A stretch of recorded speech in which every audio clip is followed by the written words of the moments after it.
Hi friends, ഇന്ന് ഞാൻ ഉണ്ടാക്കാൻ പോകുന്ന ഒരു ഡിസേർട്ടാണ്. മുട്ട വെച്ചുണ്ടാക്കാവുന്നത്, ഇത് എത്രയും എളുപ്പത്തിൽ ഉണ്ടാക്കാവുന്ന ഒരു ഡിസേർട്ടാണ്. അതിനായിട്ട് ഞാൻ ആദ്യമായി ഒരു പാൻ ചൂടാക്കാൻ വെച്ചിട്ടുണ്ട്.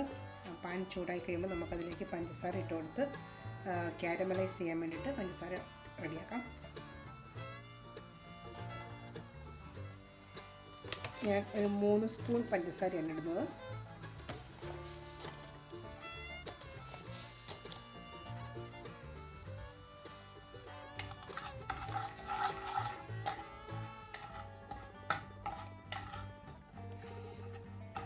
ഇതിപ്പോൾ റെഡി ആയിട്ടുണ്ട്. നമുക്കിനി ഇത് ബേക്കിംഗ് ട്രേയിലേക്ക് മാറ്റാം, ഒഴിച്ചു കൊടുക്കാം.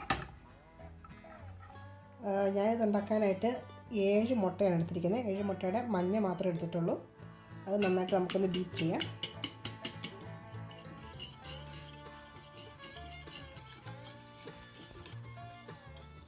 ഇനി ഇതിലേക്ക് ഒരു 1/2 ടൺ കണ്ടൻസ്ഡ് മിൽക്ക് ആഡ് ചെയ്യണം.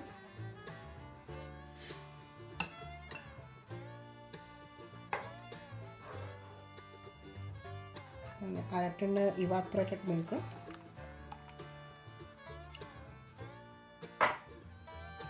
നന്നായിട്ടൊന്ന് മിക്സ് ചെയ്യാം. ഇതിലേക്ക് കുറച്ച് വാനില എസൻസ് ഒഴിച്ച് കൊടുക്കാം. മുട്ടയുടെ ആ ടേസ്റ്റ് ഒന്ന് മാറാൻ വേണ്ടിയാണ്. നന്നായിട്ടൊന്ന് മിക്സ് ചെയ്തെടുക്കാം. അപ്പോൾ നന്നായിട്ട് മിക്സ് ചെയ്തിട്ടുണ്ട്. നമുക്കിതൊന്ന് അരിച്ചെടുക്കാം.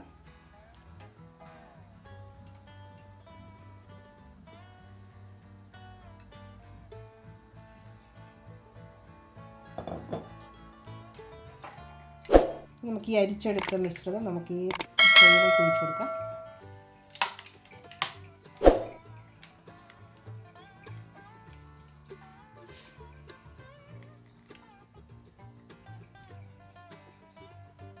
ഇനി നമുക്കിതൊന്ന് ഫോയിൽ പേപ്പർ വെച്ചൊന്ന് കവർ ചെയ്തെടുക്കാം.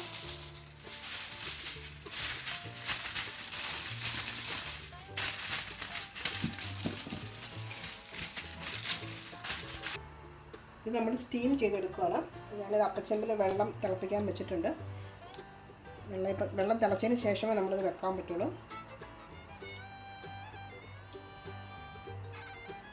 വെള്ളം തിളച്ചിട്ടുണ്ട്. നമുക്ക് ഈ ട്രേ എടുത്ത് ഇതിലേക്ക് വയ്ക്കാം.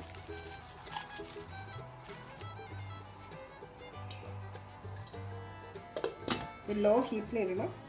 ഒരു 30 മിനിറ്റ് നമുക്കിത് സ്റ്റീം ചെയ്തെടുക്കണം.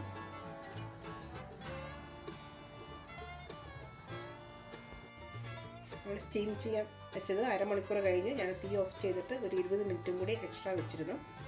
ഇനിയിപ്പോൾ നമുക്ക് ഓപ്പൺ ചെയ്ത് നോക്കാം.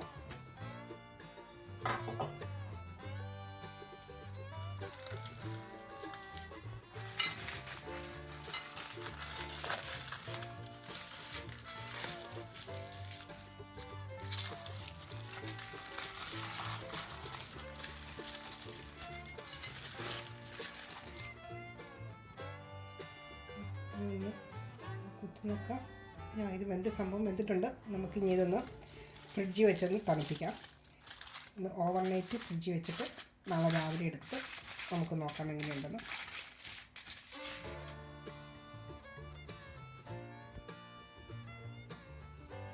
നമ്മുടെ ഡിസേർട്ട് സെറ്റായിട്ടുണ്ട്. ഞാനിത് ഫ്രിഡ്ജിൽ നിന്ന് പുറത്തെടുത്ത് നമുക്കിനി ഇത് സെർവിങ് പ്ലേറ്റിലേക്ക് മാറ്റാം. സൈഡ്സൊക്കെ ഒന്ന് ഇടിച്ചു കൊടുക്കാം.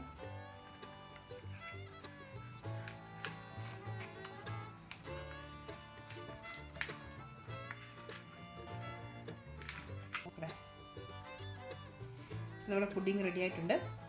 എല്ലാവരും ട്രൈ ചെയ്ത് നോക്കുക. ഇഷ്ടമായാൽ സബ്സ്ക്രൈബ് ചെയ്യാൻ മറക്കരുത്. Thank you.